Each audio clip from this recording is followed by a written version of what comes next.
must be really cool to be in a film where you know that you can take your kid will be able to watch in a couple of years' time and just be like. Well, it's good to know that it's something that he can watch before some of the other stuff that I've taken part in. Things that he'll have to wait till he's 18 to see. Or I guess what's the new 18 now? 11? 11 is the new 18. Yeah. So, yes. It's good to have something you can see before the age of 11.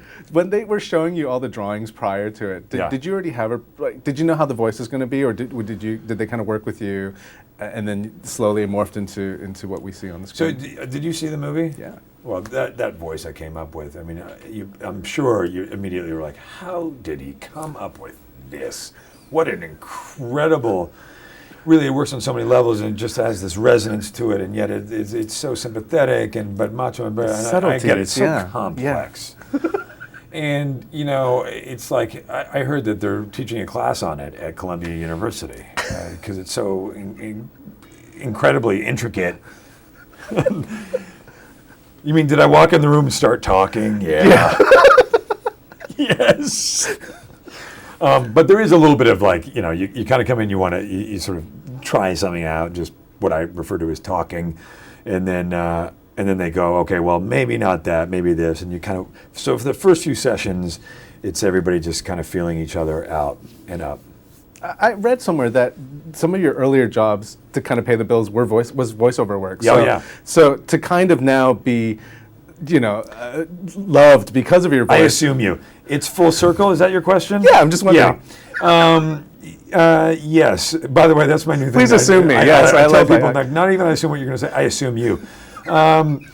It is a bit full circle for me because I did spend a lot of time, many years legitimately as a voiceover guy, and that was my career. And I loved it. It was a great time in my life. And so I did have a relationship with a microphone. It ended up badly. It left me. And but have you ever seen it again, or it calls me from time to time. It's now hooked up with one of the spit guard. But I did, that was my life. And so now when I started doing animated movies and TV shows, I do feel like I had a bit of an advantage in that way. And it is kind of fun to be able to think that I'm back in the booth again after, I never really left. But it's been, it's cool. I know a lot of people, because I was a huge fan of Arrested Development, so the fact that there's a film of that now, how is that going? It's going, it's still in its infancy. So the movie is kind of like this little baby that keeps pooping itself.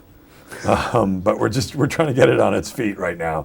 And it's there's no script yet, but we're hoping to start shooting by the end of the year. To be part of the dream, obviously, because for next year, for the next year, so it's because we're aiming for, I guess, Oscars 2012.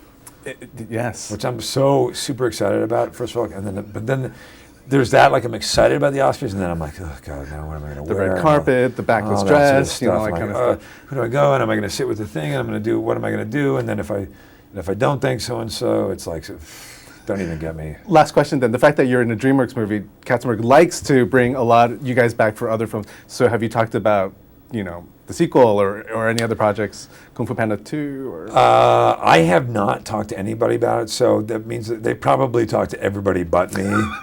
So it might be a animation musical chairs. I'm out. And, not only did I not get the seat, I didn't even hear the music start playing. So, well, it was nice listening to you in this one film with DreamWorks. Guess what? Congratulations on that. Thank you so much.